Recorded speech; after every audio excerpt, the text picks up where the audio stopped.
नमस्ते, सत श्री अकाल, आदाब। मैं अन्नपूर्णा।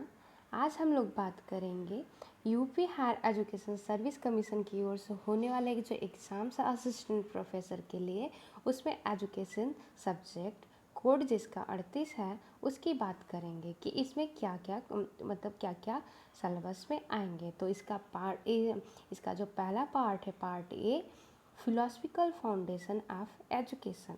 इसमें जो है Islamic, realism, naturalism, pragmatism, Marxism वगैरह जो वेस्टर्न स्कूल है उससे संबंधित आएंगे। और यदि बात करते हैं इंडियन स्कूल फिलॉसफी की, तो इसमें सांख्य, वेदांत, बुद्धिज्म, जैनिज्म, इस्लामिक ट्रेडिशन और आदि आएंगे। इसके साथ ही जो भारतीय चिंतक हैं जैसे कि विवेकानंदा, टैगोर, गांधी, अरविंदो, ये सब एजुकेशनल थिंकर इसके अंतर्गत अपना आएंगे। इसके बाद है कि भारत में जो कॉन्स्टिट्यूशन है भारतीय, उसमें वैल्यू वगैरह क्या है, इसका इम्प्लीकेशन क्या है, शैक्षिक इम्प्लीकेशन क्या है, इस पर बात की जाएगी। इससे संबंधित क्वेश्चन इसमें पूछे जाते हैं। अब आते हैं पार्ट बी पर। पार्ट बी में सोशियोलॉजिकल फाउंडेशन ऑफ एजुकेशन। इस पार्ट से अधिकांशतः जो क्वेश्चन आते हैं, जो रिव्यू किए गए, विश्लेषण किए गए पुराने प्रश्न पत्रों का, तो ज्ञात हुआ कि इसमें जो है अधिकांशतः बुक के नाम, कोई कोटेशन हुआ, ये सब अधिक आते हैं। इसके साथ ही किसने कोई सिद्धांत दिया, जैसे मॉडर्निज्म, मार्क्सिज्म, ये किसने दिया, ये सब इसमें क्वेश्चन पूछे जाते हैं। इसके साथ ही बुक्स वगैरह आदि पूछे जाते हैं। मॉडर्निज्म के कितने स्टेजेस हैं, ये सब क्वेश्चन इसके अंतर्गत आते हैं। ये सोशियोलॉजिकल फाउंडेशन के अंतर्गत। इस जो अभी ऊपर हमने देखा फिलोसफिकल, सोशियोलॉजिकल, इन सब से संबंधित जो 5 पार्ट हैं, इनसे 10 क्वेश्चन आएंगे। इसके बाद वाले जो पार्ट है उससे 6 क्वेश्चन आएंगे। बढ़ते हैं अब आगे पार्ट सी पे, psychological foundation of education. Psychological foundation of education के अंतर्गत जो थ्योरीज हैं, जैसे कि थॉर्नडाइक की है, पाउलर की है, क्लासिकल कंडीशनिंग वाली, स्कीनर की ऑपरेंट कंडीशनिंग, और फिर ये सब थ्योरीज आएंगी। लेकिन इससे ज़्यादा अभी जो वर्तमान में ट्रेंड है क्वेश्चन पेपर का एनालिसिस करने से पता चलता है कि जो हाल में ही अभी आए हुए हैं नए जो आए हुए हैं थ्योरीज, उनसे क्वेश्चन ज़्यादा पूछा जा रहा है।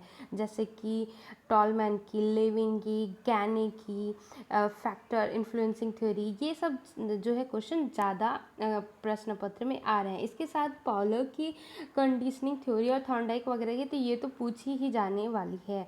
इसके साथ ही मोटिवेशन, लर्निंग मोटिवेशन, ये सब भी क्वेश्चन एक एक दो आ रहे हैं। इसके साथ ही सेक्स एजुकेशन में मेंटल हाइजीन वगैरह से भी क्वेश्चन बन रहे हैं। अगला जो है पार्ट डी, एजुकेशनल रिसर्च। सबसे मोस्ट इम्पॉर्टेंट होता है एजुकेशनल रिसर्च। इसमें जो है types of research, applied action research, इससे से क्वेश्चन बन रहे हैं। इसके साथ ही सैम्पलिंग से अच्छे क्वेश्चन बनते हैं कि कौन सी सैम्पलिंग यूज हुई है या सैम्पलिंग के कौन से उदाहरण है। ये सब कोई एक स्टेटमेंट दे देगा कि कोई एक घटना दे देगा, उससे संबंधित ये बता देगा कि इसमें कौन सी सैम्पल अच्छी यूज हो सकते हैं। उसके साथ ही कौन सा रिसर्च है, जैसे एक्सपोज फैक्टों के कुछ उदाहरण दे दिए, ये पूछेगा कि ये कौन सा रिसर्च है, फील्ड स्टडीज़ क्या है, इस टाइप से क्वेश्चन बनते हैं। इसके साथ ही एफ टेस्ट की लास्ट, जो एफ टेस्ट में भी एफ टेस्ट किसने दिए ये नहीं पूछता, बल्कि लास्ट उसके जो स्टेप्स हैं, मतलब कि लास्ट स्टेप क्या होता है वो क्वेश्चन पूछ लेगा। काई स्क्वायर या ये कौन सा टेस्ट है, इस प्रकार से क्वेश्चन बनते हैं। इसके साथ ही अब अगला जो पार्ट है पार्ट ई, एजुकेशनल एडमिनिस्ट्रेशन। इसमें जो है यहाँ से जो शुरू होता है, यहाँ से ऊपर वाले जितने पार्ट थे 5 तक, वो से 10-10 प्रत्येक पार्ट से 10-10 क्वेश्चन बने थे। लेकिन अब ये जो पार्ट ई का 1 से शुरू हो रहा है, यहाँ से 6 क्वेश्चन प्रत्येक एरिया से लिए जाएंगे। जैसे एजुकेशनल एडमिनिस्ट्रेशन से 6 क्वेश्चन आएगा, measurement and evaluation in education से 6 क्वेश्चन आएगा। इस तरीके से क्वेश्चन का बंटवारा हुआ है।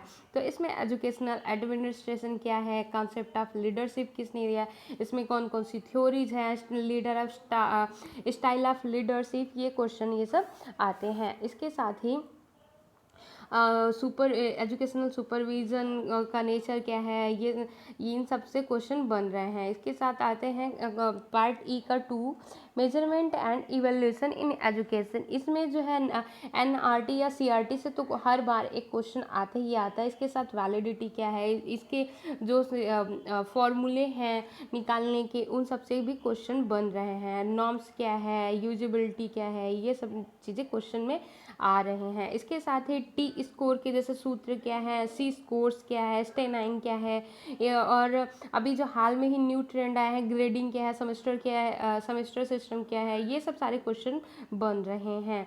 उसके साथ ही पार्ट ई का 3rd में आता है तो एजुकेशनल टेक्नोलॉजी। इसमें जो है सिंक्रोनस, इनसिंक्रोनस, फ्लैंडर के इंस्ट्रक्शन मॉडल या माइक्रो टीचिंग, इससे क्वेश्चन बन रहे हैं कि माइक्रो टीचिंग में कितने स्टेप्स हैं, कौन से स्टेप किसके बाद आएगा, और फ्लैंडर इंट्रैक्शन एनालिसिस के कितने अंग माने गए हैं, ये ऐसे ऐसे क्वेश्चन आ रहे हैं।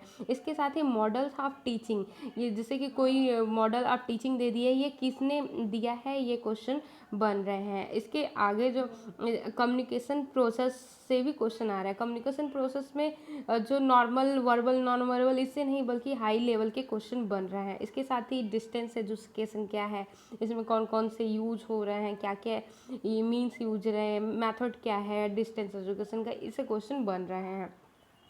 अब है पार्ट ई का 4 एजुकेशनल ऑफ स्पेशल एजुकेशन। इसमें जो हाल में क्वेश्चन बने हैं उसमें टाइप्स ऑफ डिसेबिलिटी से संबंधित क्वेश्चन बन रहे हैं। इसके साथ ही विजुअल इम्पेयर्ड जो है या कोई इम्पेयर्ड पूछ दिया, इनसे संबंधित क्वेश्चन आ रहे हैं।